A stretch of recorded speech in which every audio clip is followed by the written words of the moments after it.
Hey YouTube, how the hell you doing? It's Foul Play here, back in for some more Pauper action. So we won the die roll here in this fifth and final match up against Peter Cavalli.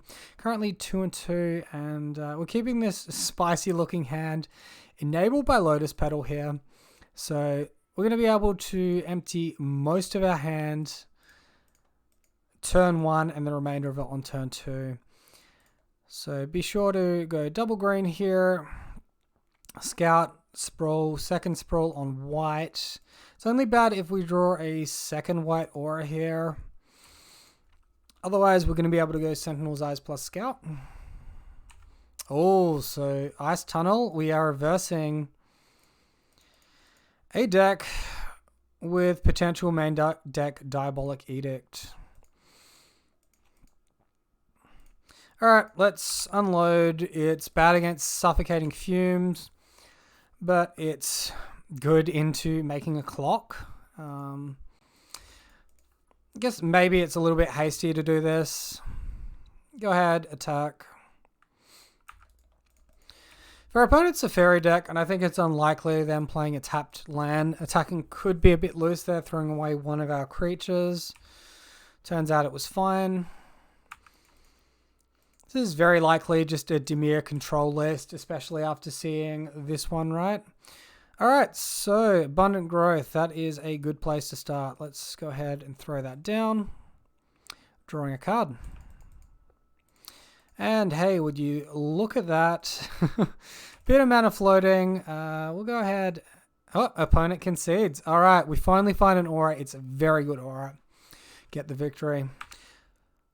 Okay, so we're going to go ahead and assume our opponent is on a Dimir control list similar to this one. Given that we saw the Ice Tunnel and the Contaminated Aquifer. So creatures to worry about are Gurmag Angler and Tolarian Terror. Main deck, they did have Suffocating Fumes and Unexpected Fangs. So we did actually misplay by unloading both creatures there. We probably should have just unloaded the one. Sideboard, they're going to have Chainer's Edict, which can be an issue though. So we're going to want to sideboard accordingly. You should also note that our opponent can have access to a card which gives +1/+1 and lifelink. So that's something to keep in mind as well. Good point to plug. If you are enjoying the content, be sure to hit that like, subscribe button for more action like this. Alright, so we're going to go ahead and bring in Young Wolf as a 4. We'll continue with the 2 Lotus Petal, 2 Ancestral Mask out, and get back into it. It's almost a tempting hand. Cartouche plus Young Wolf. Can be pretty good. You know what? We're up a game. Let's risk it. Let's see how we go. On the draw, up a game. Let's see. It's like very duress-proof hand as well, which is a nice touch. We find the mana. All right, that's pretty nice. So we'll kick it off with Young Wolf. Opponent responds with Brainstorm. Oh, wow. And our opponent has bricked on their mana here. So that's a bit of an oof for our opponent. Guess we go ahead. We attack for 1. We just drew the Bogle, and I'm liking the look of the Bogle here.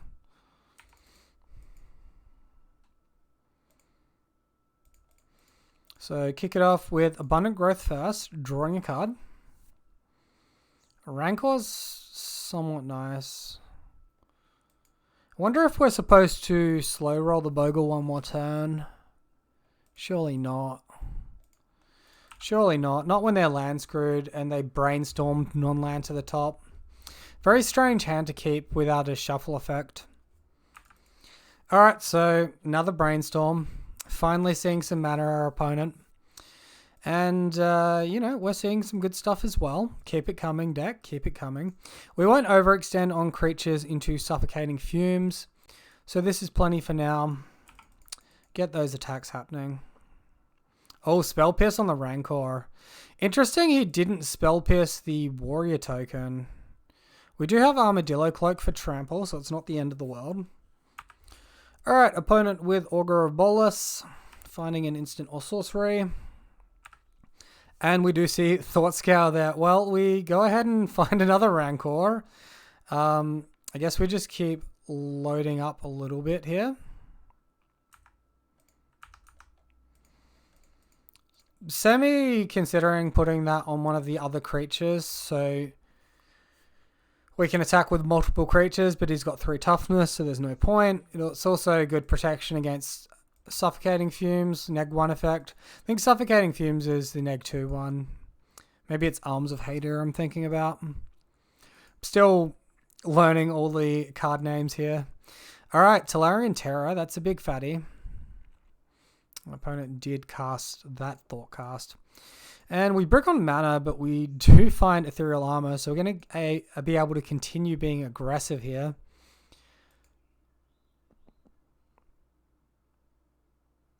I wonder if an attack for lethal is wise.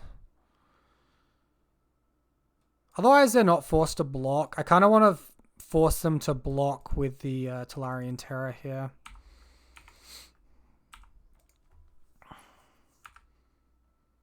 Alright, so opponent values Tolarian Terror more than the Augur of Bogles. We still have 2 creatures on the board. I don't see a point of extending Glade Cover Scout out. Could be for mana efficiency for if we resolve Armadillo Cloak next turn. In that spot though, I think we're already winning, and we're probably already winning regardless. Okay, second Tolarian Terror. Oh, and a Gurmag Angler. So opponent's got a little bit of game left. We do, however, find the Ash Baron, so we're going to go ahead and play that one out. Casting Armadillo Cloak. That should be GG. Alright, so a nice 3 and 2 from this leg. It's good to pick one of those up after a couple of unfortunate leagues more recently. So yeah, that's the deck currently, unchanged from the start of the league. And currently, I guess that puts us 4 and 6 in our 10 matches that we are data mining. We are going up to about 40 matches, so hopefully we can even that one out and prove that Bogles is a good deck to be playing in the metagame.